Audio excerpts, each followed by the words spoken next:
Pernah nggak sih kalian ngerasa kalau ada satu member JKT48 yang sebenarnya punya semua modal untuk jadi bintang besar, tapi entah kenapa nggak pernah benar-benar meledak? Dan menurut gue, orang itu adalah Alia Amanda. Kalau kita ngomongin visual, Alia jelas bukan member yang biasa aja.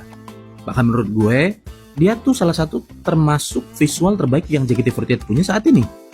Memang, cantiknya itu bukan tipe-tipe kayak idol Jepang atau Korea yang biasanya disukai banyak fans idol zaman sekarang. Tapi Alia punya wajah yang lebih merepresentasikan kecantikan perempuan di Indonesia. Elegan, dewasa, dan punya aura yang berbeda dari kebanyakan member lain. Tapi masalahnya, kenapa member dengan modal sebesar itu nggak pernah benar-benar jadi wajah utama JKT48? Sebagian besar orang mungkin akan bilang, ya karena kemampuan nyanyi atau dance-nya biasa aja.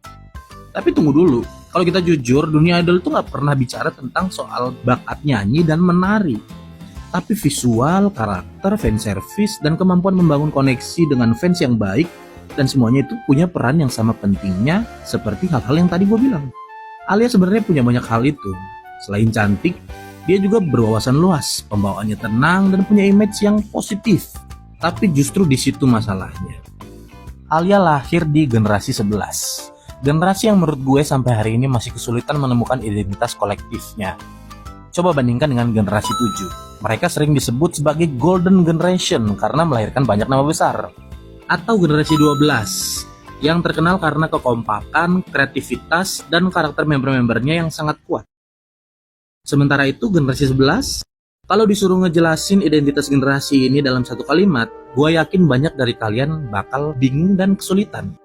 Dan ketika sebuah generasi gagal membangun narasi bersama, yang terjadi adalah spotlight hanya jatuh ke beberapa nama. Dan di generasi 11, kita semua tahu siapa nama-nama itu.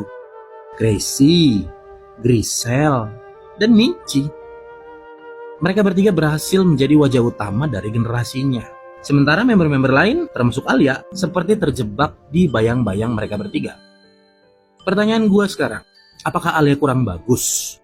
Atau sebenarnya Alia adalah korban dari generasi yang tidak pernah berhasil membangun narasi kolektif yang kuat?